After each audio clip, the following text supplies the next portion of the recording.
जी, investment appraisal हम लोगों ने स्टार्ट किया था, फर्स्ट टॉपिक आपका। और इसके अंदर आपको मैंने कुछ तो रिकॉल किया था जो फाइनेंस के अंदर आपने मैथ में पढ़ा हुआ था कि सिंपल इंटरेस्ट क्या होता है, कंपाउंड इंटरेस्ट क्या होता है, एन्युटीज क्या होती हैं, इन चीज़ों को हमने कवर किया।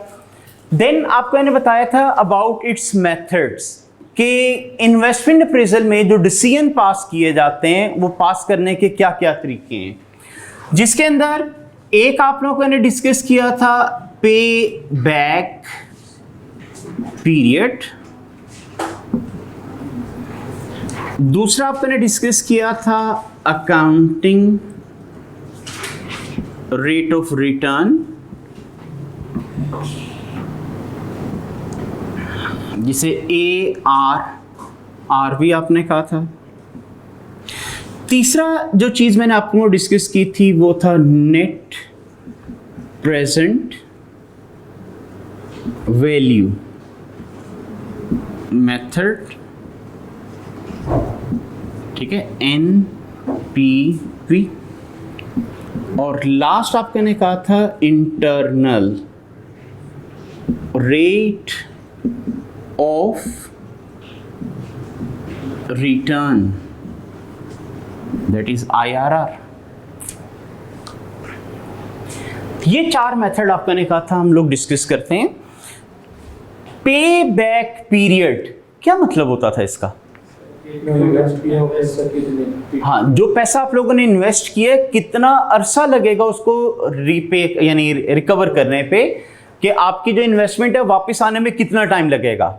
मसलन आप लोगों को मैं कहता हूं कि आप मुझे 10 लाख रुपए दे दें और हर साल मुझसे 2 लाख रुपए लेते रहें, तो कितना अरसा लगेगा आपको अपना 10 लाख रिकवर करने पे? 5 साल। तो उसका पे बैक हो जाएगा 5 साल पीरियड। अच्छा, आपको मैंने कहा था इसका क्राइटेरिया क्या होता है, कौन सा प्रोजेक्ट एक्सेप्ट करना चाहिए? हाँ, जिसका लीस्ट लोएस्ट पे बैक पीरियड हो और मैनेजमेंट की पॉलिसीज के साथ अलाइन भी हो। मसलन फर्ज करें आपने 2 प्रोजेक्ट का पे बैक निकाला, एक का 4 साल आ गया, एक का 5 साल आ गया, सिर्फ इतना ही डेटा देके कहूं कौन सा एक्सेप्ट करेंगे, क्या आंसर होगा? 4 साल वाला।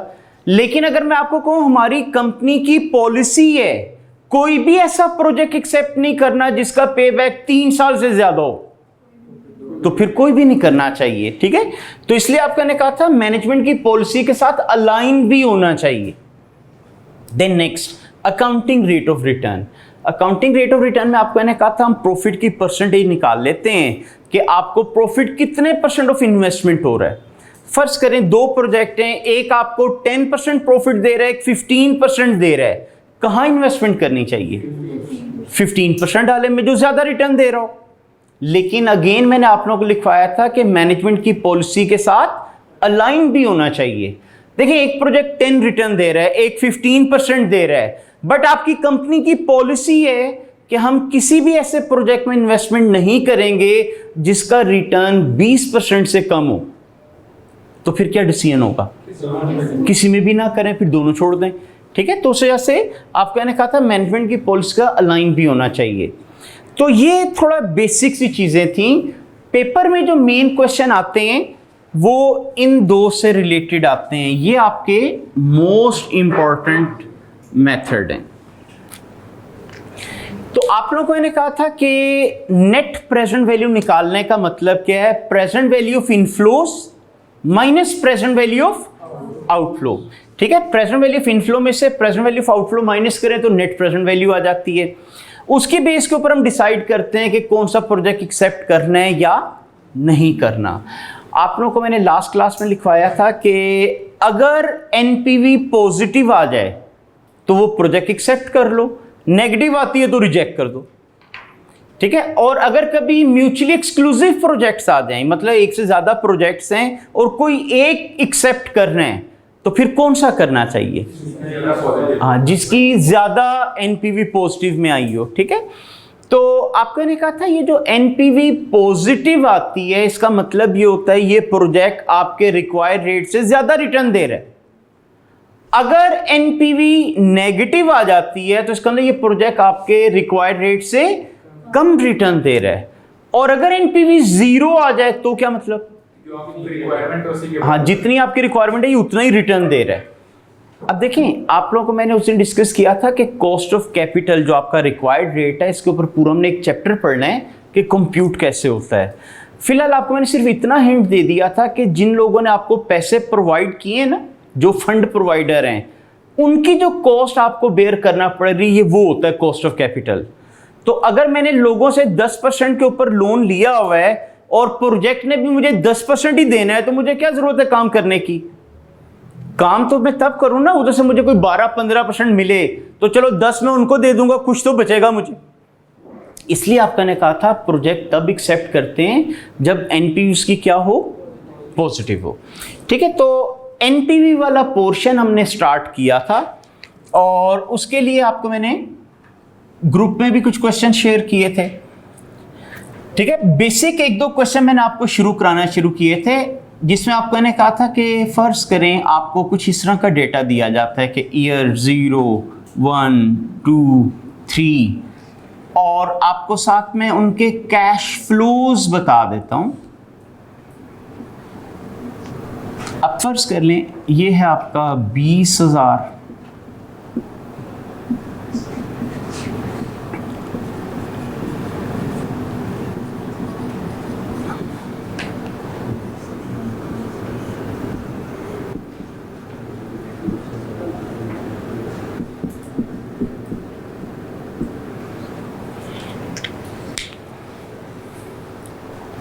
अच्छा, ईयर 0 का क्या मतलब होता था? हाँ, start of year 1, immediately, today. ठीक है, कभी आपका एग्जामिनर आपको कहेगा कि इमीडिएट पेमेंट करनी है तो आप किस ईयर में लिख देंगे? 0 में। कभी आपको कहेगा स्टार्ट ऑफ ईयर 1 में पेमेंट करना पड़ेगी तो भी ईयर 0 लिखेंगे आप लोग। ठीक है, तो ईयर 0 का मतलब होता है immediately, start of the project. Year 1 का क्या मतलब था? End of year 1, alternatively start of year 2। इसी तरह 2 का मतलब है एंड ऑफ ईयर 2 या स्टार्ट ऑफ ईयर 3। अच्छा, ये ब्रैकेट का क्या मतलब था? ये आउटफ्लो है। विदाउट ब्रैकेट जो है ये आपके इनफ्लोज हैं। ठीक है, ये आपको मैं इसलिए बार बार बता रहा हूं कि अगर खुदा ना खास्ता आप किसी पे गलती से ब्रैकेट लगा गए या किसी पे लगाना भूल गए, आपकी एनपीवी गलत हो जानी है, डिसीजन आपका गलत हो जाना है, तो उसमें फिर डिसीजन के आपके मार्क्स कट जाते हैं कि डिसीजन गलत पास किए। उससे ऐसे ना थोड़ा केयरफुली किया कीजिएगा। यही वजह थी कि कल जो मैंने आपको छोटे छोटे 2-3 क्वेश्चन कराए थे इधर क्लास में, तो सिर्फ मैं आपको प्रैक्टिस क्या करा रहा था कि ईयर के हिसाब से कैश फ्लो लिखना आ जाए। क्योंकि आपका ने कहा था ये जो मैं इस तरह का क्वेश्चन लिख रहा हूँ ना, ये तो सिर्फ मैं एक आपको एनपीवी कैलकुलेट करना सिखा रहा हूँ। पेपर में इस तरह नहीं होगा, वो आपको इस तरह कैश फ्लोज बना के दे देगा। वो आपका 1-1.5 पेज का सिनेरियो होगा, वहां से आपको खुद निकालना पड़ेगा कौन कौन सा कैश फ्लो रेलिवेंट है, कौन सा इरेलीवेंट है, कौन सी अमाउंट किस ईयर में लिखनी है। उसके बाद जाके आप सॉल्व करने की पोजीशन में आएंगे। ठीक है, तो ये इसके अंदर थोड़ा सा चेंज वगैरह आ रहा होता है। अच्छा, अब इसको जरा फिलहाल हम सॉल्व कर लेते हैं ताकि जिन लोगों का आज फर्स्ट डे उनको थोड़ा सा आइडिया हो जाए। आप लोगों को मैंने कहा था कि कंपाउंड इंटरेस्ट में आपका फॉर्मूला होता था ना, S is equal to P into 1 plus r raise to power n। तो S जब फाइंड आउट कर रहे होते थे, फ्यूचर वैल्यू फाइंड आउट करते थे, इस प्रोसेस का क्या नाम होता था? कंपाउंडिंग। फ्यूचर वैल्यू निकालें तो दैट इज योर कंपाउंडिंग। अच्छा, इसको अगर मैं रीअरेंज करूं और आपको कोई यार P का फॉर्मूला बना लो तो वो हो जाएगा ना S over 1 plus r raise to power n। इस प्रोसेस को क्या नाम देते थे? हाँ, ये डिस्काउंटिंग होता है। फ्यूचर वैल्यू निकाल रहे हैं तो कंपाउंडिंग, प्रेजेंट वैल्यू निकाल रहे हैं तो डिस्काउंटिंग। और इधर हम लोगों ने क्योंकि प्रेजेंट वैल्यूज निकालनी है, इसका मतलब हमें कौन सा फॉर्मूला यूज करना हुआ करेगा? ये डिस्काउंटिंग वाला। और आपको मैंने कहा था इस फॉर्मूले को इस तरह भी तो लिखा जा सकता है ना कि S into 1 plus r raise to power n। ये जो काम आप लोग करते थे, ये क्या चीज होती थी? हाँ, ये आपका होता था डिस्काउंटिंग फैक्टर। इसका मतलब डिस्काउंटिंग फैक्टर को फ्यूचर कैश फ्लो से मल्टीप्लाई कर लो, प्रेजेंट वैल्यू आ सकती है। तो इधर आप लोग को मैंने कहा था इसी तरीके से हम लोग किया करते हैं।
जी, अब जब इस एग्जांपल को आप लोग सॉल्व करोगे तो आप लोगों को इधर निकालना पड़ेगा फैक्टर एट द रेट, जो भी आपका कॉस्ट ऑफ कैपिटल दिया हुआ है, जैसे यहाँ पे 10% दिया हुआ था। ठीक है, तो जीरो का आपका ने कहा था फैक्टर हमेशा 1 होता है। ठीक है, बाकी आप लोगों को ये टेबल से भी आप देख सकते हैं, कैलकुलेटर से भी आप लोग निकाल सकते हैं।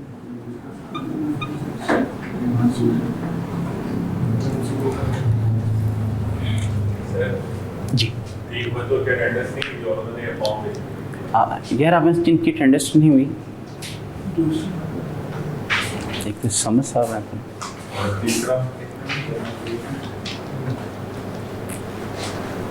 क्लास में 16 बच्चे बैठे हैं, अटेंडेंस 15।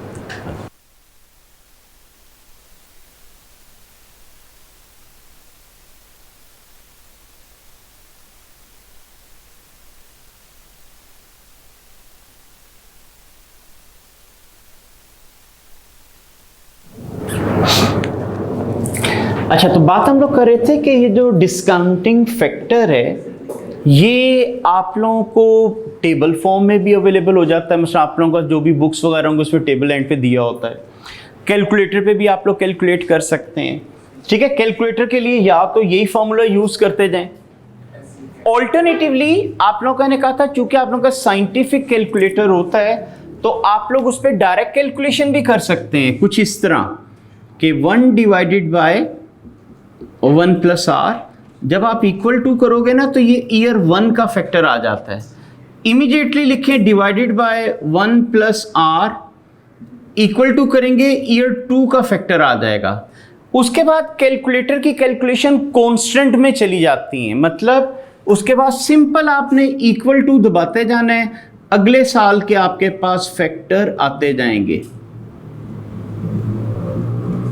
ठीक है, जैसे यहां पे आपका रेट 10% था तो करना क्या पड़ेगा कि 1 डिवाइडेड बाय 1.1 इक्वल टू, तो ये आपके पास ईयर 1 का फैक्टर आएगा, डिवाइडेड बाय 1.1 इक्वल टू ये ईयर 2 का फैक्टर आएगा। उसके बाद आप इक्वल टू करते जाएं, अगले साल के फैक्टर आते जाएंगे। तो बुक के अंदर टेबल वगैरह वैसे दिया होता है, लेकिन टेबल में एक लिमिटेड रेट्स का टेबल अवेलेबल होता है। ठीक है, तो इस तरह कैलकुलेटर पे कर लिया करेंगे, टाइम सेव हो जाया करता है आप लोगों का। तो ये जो फैक्टर्स हैं ये आपके पास इस तरह फाइंड आउट किए मैंने। आप लोगों ने मुझे कहा था फ्यूचर कैश फ्लो को फैक्टर से मल्टीप्लाई करें, प्रेजेंट वैल्यू आ जाती। ये है फ्यूचर कैश फ्लोज, ये है फैक्टर्स, मल्टीप्लाई करते जाते हैं ताकि इनकी प्रेजेंट वैल्यू आती जाए। तो 20,000 इंटू 1, 20,000 अब आउटफ्लो था, ब्रैकेट में लिखें, इसको मल्टीप्लाई कर लेंगे तो 909082607510। ये जो है ये है प्रेजेंट वैल्यू ऑफ आउटफ्लो। ये जो 3 है ये है प्रेजेंट वैल्यूज ऑफ इनफ्लोज। अब present value of outflow minus present value of inflows, तो आपके साथ आ जाती है नेट प्रेजेंट वैल्यू 4860 पॉजिटिव। अच्छा, ये जो फिगर है ना, इनफैक्ट ये आपकी एनपीवी थी और आपने कहा था अगर ये पॉजिटिव आ जाए तो प्रोजेक्ट एक्सेप्ट कर लिया करो वरना रिजेक्ट कर दिया करो। अब अगर वैल्यू ऑफ मनी को मैं कंसीडर ना करता तो मैंने आपको क्या कहना था, 20,000 रुपए इन्वेस्ट किए, 30,000 वापस मिल रहा है, मतलब मुझे 10,000 का प्रॉफिट हो गया। लेकिन जब हमने वैल्यू ऑफ मनी को कंसीडर किया तो पता चला कि सिर्फ 4,860 रुपए का प्रॉफिट हुआ है, यानी 10,000 का ऐसा प्रॉफिट नहीं था। अच्छा, तो ये आपका ने कहा था अगर ये पॉजिटिव आ जाए तो इसका मतलब ये प्रोजेक्ट 10% से ज्यादा रिटर्न दे रहा है। अगर ये नेगेटिव आ जाती तो ये 10 से कम दे रहा होता, और अगर 0 आ जाए तो ये एग्जैक्टली 10% रिटर्न दे रहा होता। ठीक है, तो हम लोग सिर्फ प्रोजेक्ट उसी वक्त एक्सेप्ट करते हैं जब आपकी कॉस्ट से ज्यादा आपको रिटर्न मिले। अच्छा, अब कई स्टूडेंट के ज़हन में होता है कि जी फर्ज करें 10 रुपए एनपीवी पॉजिटिव आ जाए तो डिसीजन क्या हो। एक्चुअली इस तरह नहीं होता कि आप मुझे कहें 10 रुपए अगर मैं कहूँ एक्सेप्ट कर लो। देखें, आप बात कर रहे हैं फ्यूचर की, और फ्यूचर के भी 3 साल की। फर्ज करें 10 रुपए पॉजिटिव है और मैं आपको कहूं एक्सेप्ट कर लें, क्या फ्यूचर के बारे में आप लोग सर्टेन होते हैं? नहीं। इसका मतलब फ्यूचर में थोड़ी बहुत भी कॉस्ट ऊपर नीचे हुई, रिजल्ट क्या निकलेगा? आपके एनपीवी पे इफेक्ट पड़ जाना है। तो इसलिए ना इसके बाद हमें करना होता है रिस्क एनालिसिस। उसके अंदर ना हम लोग देखते हैं कि यार कितना रिस्की काम है ये प्रोजेक्ट एक्सेप्ट करना। मतलब आज तो एनपीवी पॉजिटिव लग रही है, किस हद तक वेरिएशन इन फिगर आ गई तो ये मुझे प्रोजेक्ट छोड़ना पड़ जाएगा, ये लॉस मेकिंग हो जाएगा। तो आईकैप ने ना वो रिस्क असेसमेंट आपके सिलेबस का पार्ट नहीं बनाई। वो इंशाल्लाह बीएफडी फाइनल के अंदर जाके पढ़ोगे। उसके अंदर फिर हमारे ना मल्टीपल मेथड होते हैं, स्टैंडर्ड डेविएशन हम यूज़ करते हैं, उसके अंदर हम लोग सेंसिटिविटी एनालिसिस यूज़ करते हैं, इस तरह के अदर टेस्ट वगैरह यूज़ किए जाते हैं। तो बहरहाल आईकैप ने आपके सिलेबस में जस्ट एनपीवी की कैलकुलेशन और ये कॉस्ट ऑफ कैपिटल की कैलकुलेशन ये सिलेबस में डाली हुई है। तो ये भी आप लोगों को मैंने एक थोड़ा सा रिकॉल कराया है। बाकी जिन लोगों का आज फर्स्ट डे है तो एटलीस्ट पिछले जो अगर लेक्चर 1 नहीं भी आप अटेंड करते वीडियो लेक्चर, तो 2, 3, 4 जो है ना वो ज़रूर देख लीजिएगा, क्योंकि उनके अंदर मैंने ये चीज़ें थोड़ी सी डिटेल में डिस्कस की नहीं है। अभी मैंने थोड़ा सा ओवरव्यू दिया है ताकि आगे जो मैं क्वेश्चन कराऊँ तो आप लोगों को थोड़ा बहुत समझ आना शुरू हो जाए। लेकिन उसमें आप लोग जैसे वो 1-2 वो वीडियोस देखते हैं तो आपको क्लियर आना समझ शुरू हो जाएगी। अच्छा, लास्ट डे आपको मैंने कौन कौन सा क्वेश्चन दिया था? पहला, दूसरा, तीसरा। अच्छा, अब जरा उसका क्वेश्चन 4 निकालिएगा। ये आप लोगों को मैंने ग्रुप में शेयर किया हुआ था।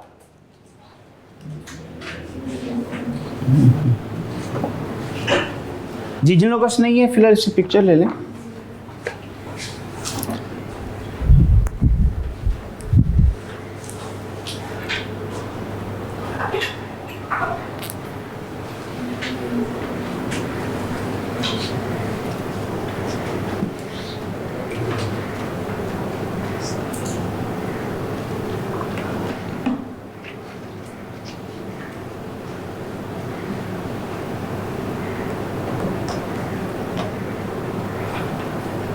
अच्छा, परपेचुटी के क्या फीचर्स होते थे?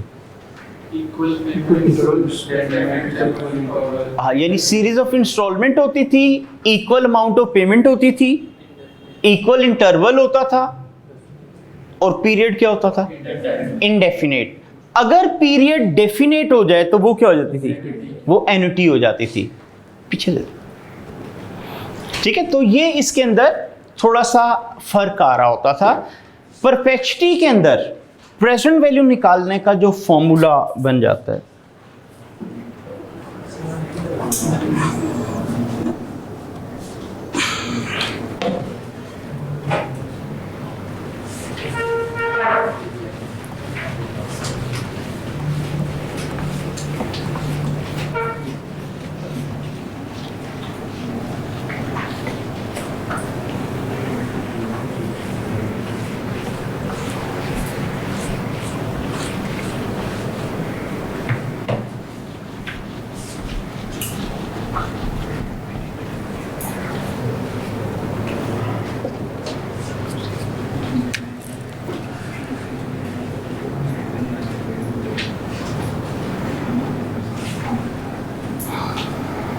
परपेचुटी में प्रेजेंट वैल्यू निकालने का फॉर्मूला होता है A/R,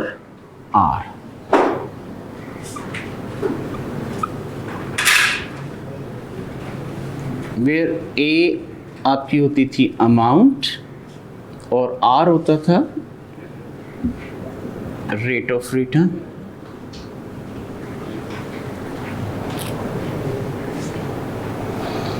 अच्छा, क्या इस फॉर्मूले को इस तरह लिखा जा सकता है? A into 1/R। ये जो मैंने लिखा है ना 1/R, ये क्या कहलाएगा? Perpetuity factor.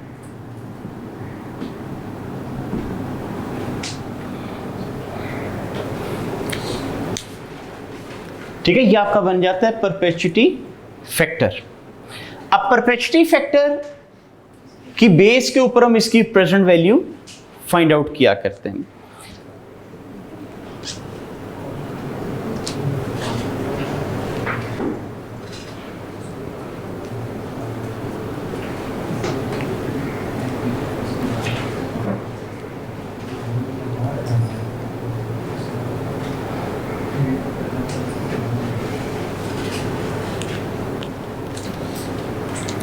जी अब इसका जरा देखिएगा, जो क्वेश्चन था आप लोगों के पास 3 तक हो गए थे ना? जी क्वेश्चन नंबर 4 देखिएगा जरा।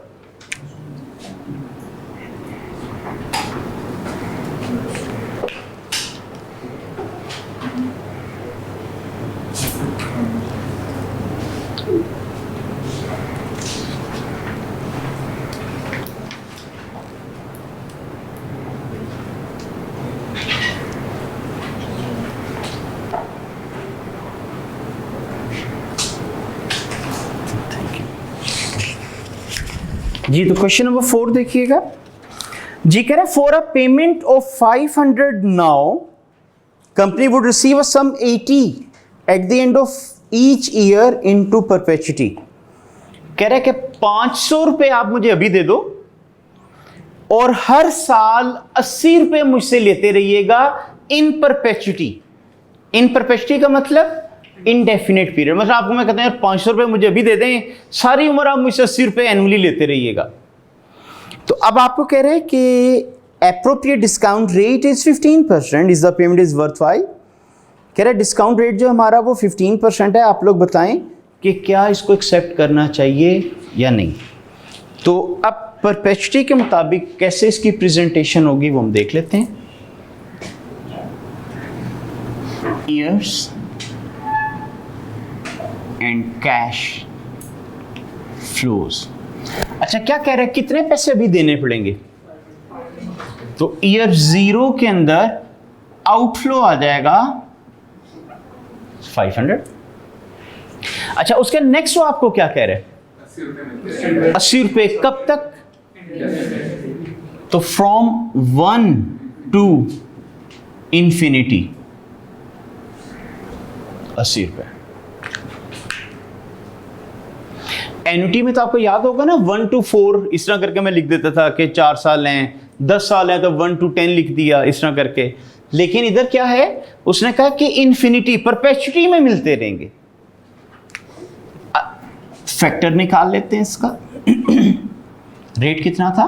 15%। तो 0 का फैक्टर हमेशा 1।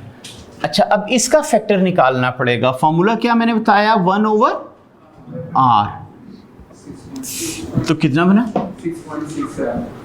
6.67। अब हम निकालते हैं प्रेजेंट वैल्यू। ये तो 500 नेगेटिव में ही आ गया, 534 पॉजिटिव और ये आ गया 34 पॉजिटिव। अब देखिए अगर मैं एक जनरली बात करता, मुझे 500 रुपया दे दें, सारी उम्र मुझसे 80 रुपये लेते रहना, तो आपके जनों को पता नहीं कितने पैसे मिल जाएं। हालांकि जब वैल्यू ऑफ मनी को कंसीडर किया तो हमने अंदाजा लगाया तकरीबन 34 रुपये एक्स्ट्रा मिलने हैं। ठीक है, तो अब ओवर द लाइफ अगर सिर्फ 34 रुपये का फायदा होना है तो बज़ाहिर अगर देखा जाए तो इमटीरियल अमाउंट है। ठीक है, लेकिन फिलहाल क्योंकि हम सिर्फ कैलकुलेशन के हिसाब से देख रहे हैं तो कैलकुलेशन इसकी इस तरह की जाती है। परपेचुटी आमतौर पे ना पेपर में एग्जामिन नहीं होती, वो इसी तरह का कोई छोटा क्वेश्चन बना के मैं कह दूं तो एक अलग बात है, लेकिन वो जो आपका एक सिनेरियो वाला क्वेश्चन आता है उसमें परपेचुटी की एप्लीकेशन नहीं आती। एन्युटी हो सकता है, सिंपल इंटरेस्ट कंपाउंड इंटरेस्ट वाला प्रिंसिपल जो है वो अप्लाई हो जाता है। तो ये अभी तक हम लोगों ने जो 3-4 छोटे छोटे क्वेश्चन किए हैं, इसमें सिंपल हमने प्रैक्टिस की है कि कैसे डिसाइड होगा कौन सा कैश फ्लो किस ईयर में लिखना है। और लास्ट डे जब आप लोगों ने क्वेश्चन किए थे तो अगर किसी ईयर में एक से ज्यादा इनफ्लो या आउटफ्लो आ जाएं तो आप लोग नेट करके लिख रहे थे। मतलब अगर फर्ज करें 2 दफा इनफ्लो आ रहा है, आपने ऐड करके लिख दिया, उस साल इनफ्लो भी था आउटफ्लो भी था, नेट करके लिख दिया। ये अभी इनिशियल स्टेज है, इसलिए मैं आपको फिलहाल कह रहा हूं इस तरह ऐड लेस करके लिख दो। पेपर की प्रेजेंटेशन ये नहीं होती, वो इंशाल्लाह एक आधे दिन में मैं आपको उस तरह के क्वेश्चन शुरू कराऊंगा और साथ आपको उसकी रीजन भी बताऊंगा कि प्रेजेंटेशन हमने चेंज क्यों कर दी है। ठीक है, लेकिन अभी क्योंकि स्टिल प्रैक्टिस कर रहे हैं बेसिक्स की, तो हम जरा आगे क्वेश्चन देखते हैं। क्वेश्चन 5 देखिएगा।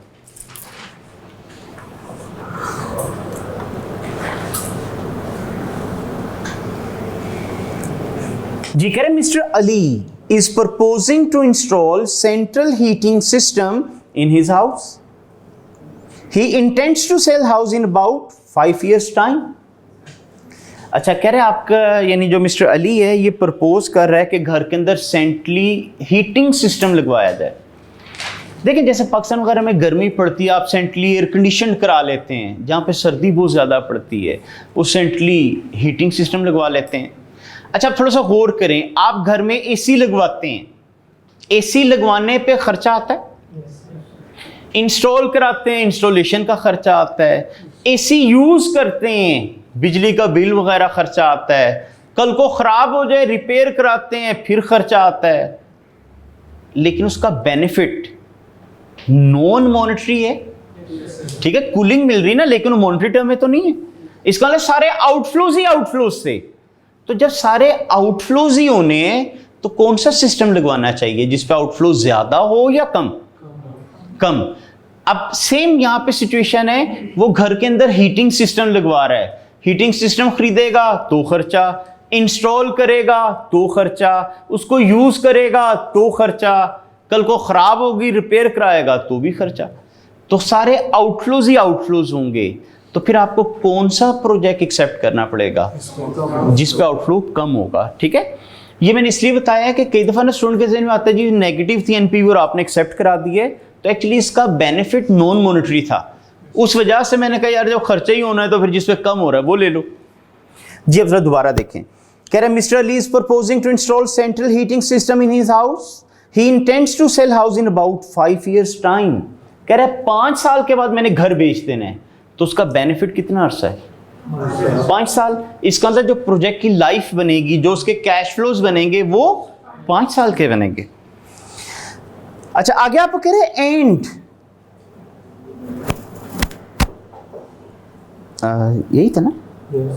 अच्छा, and feels that which ever system is installed will add some 500 to the resale value. कह रहा है कि वो कह रहा है कोई सा भी सिस्टम में इंस्टॉल करवा लूं, मेरे घर की 500 रुपया कीमत बढ़ जानी है सिस्टम लगे होने की वजह से। इन अदर वर्ड्स ये क्या कहना चाह रहा है? 500 क्या चीज है? हाँ, ये उसकी स्क्रैप वैल्यू है, ये इनफ्लो होगा। मतलब देखे ना, उसने कहा 5 साल बाद घर बेचूंगा, मेरे घर की कीमत 500 रुपया बढ़ जाएगी इस सिस्टम की वजह से। तो ये उसकी रेजिडुअल वैल्यू है सिस्टम की। अच्छा, अब अगर आप नीचे देखें, उसने 3 तरह के सिस्टम किए हुए हैं, गैस, ऑयल, सॉलिड फ्यूल, ठीक है, 3 डिफरेंट टाइप के सिस्टम्स हैं। और आपको क्या कह रहे हैं कि अगर मैंने सिस्टम लगवा लिया मेरे घर की 500 रुपया कीमत बढ़ जाएगी। क्या उसने कहा कि गैस वाला लगवाओगे तो 500 बढ़ेगी, ऑयल वाला लगवाओगे तो 300 बढ़ेगी? नहीं। आप लोगों को आपने सीएमए में भी पढ़ा हुआ है, शुरू की क्लासों में मैंने डिस्कस किया था कि तमाम वो कॉस्ट्स जो आपके डिसीजन के साथ चेंज ना हो, इररेलेवेंट हो जाती हैं।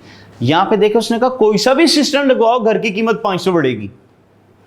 तो फिर मैं कौन सा लगवा रहा हूं, इसके लिए कोई रेलिवेंट ये फिगर बनती स्क्रैप? नहीं। लेकिन अगर कभी मैं आपको डिफरेंट फिगर बताता है ना, तो फिर ये रेलिवेंट था। अच्छा, अब कई स्टूडेंट के ज़हन में होता है यार मैं तीनों में 500 लिख दूं, फर्क तो कोई नहीं पड़ता डिसीजन पे। फर्क नहीं पड़ता, लेकिन एग्जामिनर ना मार्क्स काटता है कि इररेलेवेंट कॉस्ट भी अंदर डाल गया था। देखिए ना, 3 एनपीवीज की कैलकुलेशन में 500 लिख दूं या तीनों में ही ना लिखूं, डिसीजन तो वही रहना है। लेकिन जब आप 500 रुपए लिख देते हैं ना, तो प्रेजेंटेशन के मार्क्स कटते हैं कि इररेलेवेंट फिगर को भी आप कंसीडर कर रहे हो। लेकिन अगर ये फिगर्स कभी वेरी कर जाती तो फिर आपने लाजमी लेना था इनको। अच्छा, अब जरा नेक्स्ट देखिएगा। कह रहे mister Ali estimate that cost of installing and running various possible systems will be installation cost payable immediately. Gas 500, oil 700, solid fuel 400. अच्छा, कह रहे कि अगर आप लोग सिस्टम लगवाते हैं, 3 ऑप्शन है, या गैस वाला लगवा लो, या ऑयल वाला लगवा लें, या सॉलिड फ्यूल वाला लगवा लें। कहता है जो भी सिस्टम लगवाया उनकी इंस्टॉलेशन कॉस्ट आपको फौरी तौर पे देनी पड़ेगी और वो इतना होगी। तो हर एक की अपनी अपनी कॉस्ट लिखनी पड़ेगी। आगे, annual fuel cost payable at the end of each year, gas, oil and solid fuel. Annual running cost जो है, फ्यूल कॉस्ट है, उसने आपको बता दी। आगे कह रहे हैं maintenance cost payable at the end of each year in which they are incurred. कह रहे आप लोगों को ना हर साल के एंड पे ये कॉस्ट देना पड़ेगी। Gas 20 per annum, oil 25 per annum, solid fuel 100 during the 4th year only. ठीक है, सिर्फ चौथे साल देनी पड़ेगी। आगे कह रहे हैं mister Ali feels that each of the system is equally efficient for heating purposes and the cost of capital is 10%। Calculate, produce a calculation showing which system should be installed. अच्छा, इसका क्या मतलब mister Ali feels that each of the system is equally efficient? कोई भी system लगाए हाँ, मसलन देखिए कई दफा ज़हन में होता है ना, चीज़ सस्ती लगवा लो वो कूलिंग या हीटिंग ना करे, तो कहता है नहीं आप कोई सा भी सिस्टम लगवा लो, उनकी एफिशिएंसी एक जैसी है।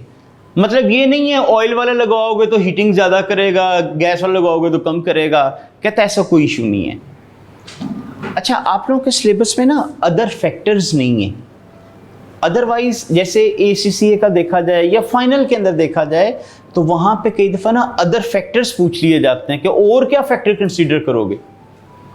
अब फर्ज करें आप लोगों को यही क्वेश्चन में मैं कह देता जी अदर फैक्टर क्या कंसीडर करोगे।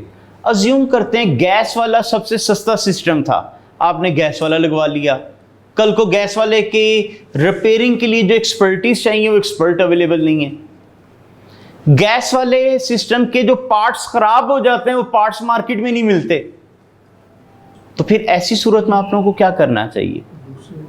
इनको नहीं लगवाना चाहिए। ठीक है, अब जैसे आप लोगों ने ये देखा होगा, ये जो मतलब अगर एक हाउस होल्ड चले मशीनरी की एग्जांपल ले लेते हैं, ये आपने देखा ये जो ऑटोमेटिक वॉशिंग मशीन्स हैं, ठीक है, आप लोग मार्केट चले जाते हैं 1.5-2 लाख की भी मशीन मिल रही होती है, 40-50 हज़ार वाली भी मिल रही होती है।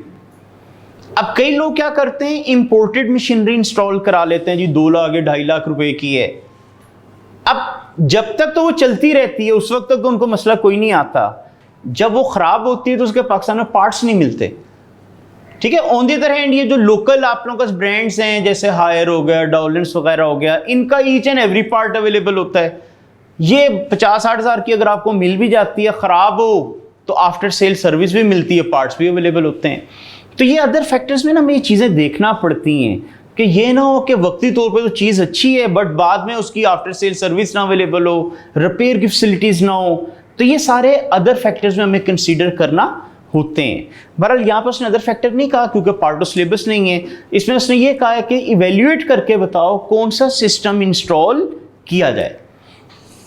अच्छा, इस तरह के जब क्वेश्चन आ जाते हैं ना, जब एक से ज़्यादा ऑप्शंस आ जाती हैं तो उसकी प्रेजेंटेशन कुछ इस तरह कर लीजिएगा।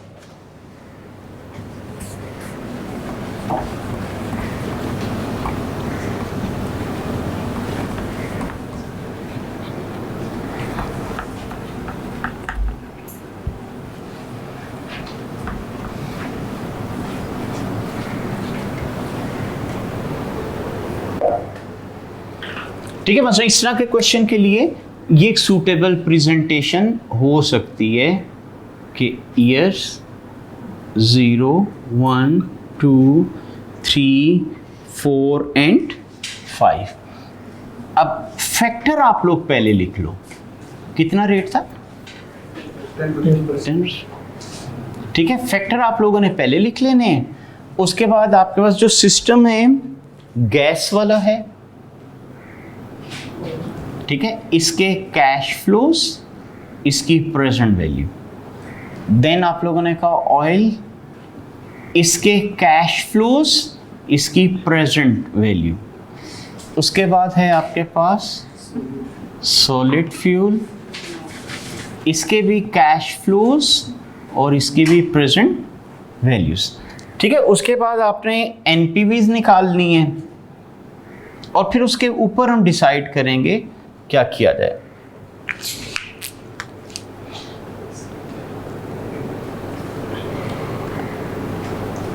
अभी फिलहाल एक ईयर में एक से ज़्यादा कैश फ्लोज हो रहे हैं तो आप उनको ऐड या नेट करके लिख सकते हैं। ज़रा इनके एक दफ़ा कैश फ्लोज खुद ट्राई करें, खाली कैश फ्लोज बनाएं तीनों के, क्या क्या बनेंगे।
मेंटेनेंस कॉस्ट लिखी है, यहाँ पर लिखा है कि table at the end of each year in which they are incurred. ये नहीं लिखा हुआ था ये नहीं, वो आगे आगे देखे ना, उसमें डिटेल नीचे दी है ना।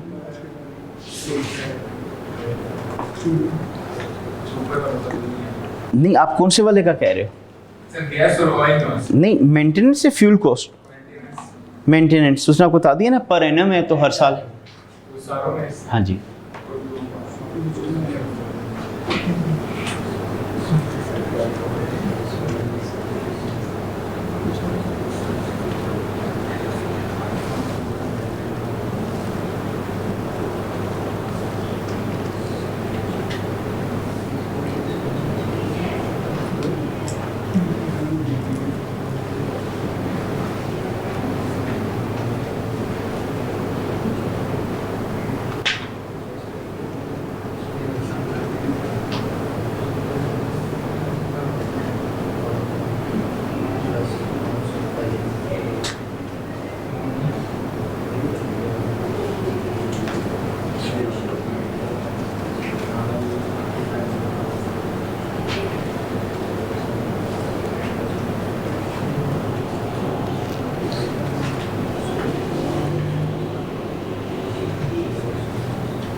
जी, खाली कैश फ्लो सुनाएं, प्रेजेंट वैल्यू भी ना निकालें।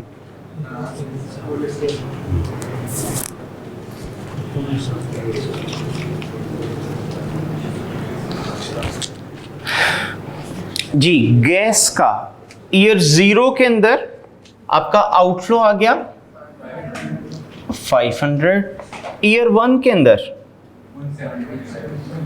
170, और ये थ्रोट सेम ही है इसका। अच्छा, 170, 170, 170 और 170, ठीक है, ये सारे ही आउटफ्लोज हैं। अच्छा, अगर ऑयल पे आए तो ईयर 0 में 700 और फिर हर साल आपका 125।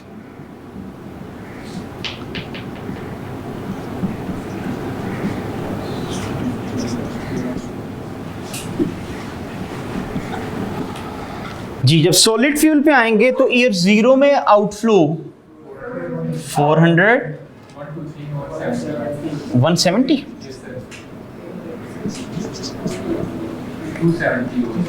4 में आपने कहा 270,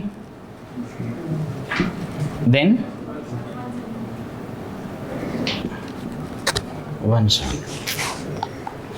ठीक है, तो अभी तक आपको ने ये बता दिया, अगर किसी साल एक से ज्यादा कैश फ्लोज हो जाएं तो फिलहाल आप ऐड करके लिख दीजिएगा, लेकिन ये स्टिल आपको मैं कह रहा हूँ एग्जामिनेशन हॉल में जो प्रेजेंटेशन है ये वो नहीं है, वो फिर थोड़ी सी और प्रैक्टिस हो जाए कैश फ्लोज की, फिर मैं आपको बताऊंगा। ठीक है, अब एक तो इस क्वेश्चन को आप लोग कंप्लीट करेंगे इंशाल्लाह।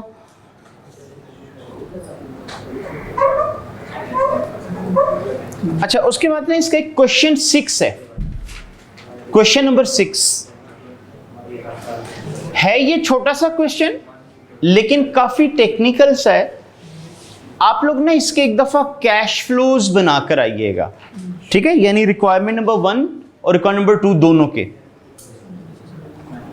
कल ये मैं आप लोगों को इंशाल्लाह कराऊंगा भी, लेकिन एक दफा आप जरा ट्राई करके आए ताकि आपको रेलिवेंट इरेलीवेंट कोर्स की एप्लीकेशन वगैरह का थोड़ा समझ आए। और कल ही इंशाल्लाह हम लोग प्रेजेंटेशन देखेंगे कि एग्जाम में जो क्वेश्चन आता है उसकी प्रेजेंटेशन आपको किस तरह करनी चाहिए। ठीक है, तो आप लोगों को मैंने सेकंड क्लास के अंदर रेलिवेंट एंड इरेलीवेंट कोर्स जो सीएमए में आपने पढ़ा था वो रिकॉल कराया था, ताकि उसकी जब एप्लीकेशन आए तो आप लोग कर पाएँ। तो कल से उनकी भी एप्लीकेशन साथ शुरू हो जाएगी। ठीक है, तो अभी फिलहाल इसको मैं यहीं तक रहने देता हूँ, कल इंशाल्लाह आगे कंटिन्यू करेंगे। जिन लोगों का आज फर्स्ट डे था, कोशिश कीजिएगा कि लेक्चर 3 और 4 ये ज़रूर देख लें, मतलब अगर 1 2 नहीं भी देखते तो काम चल जाएगा, बट 3 4 इनसे रिलेटेड था, वो ज़रूर देख लीजिएगा। Thank you ji.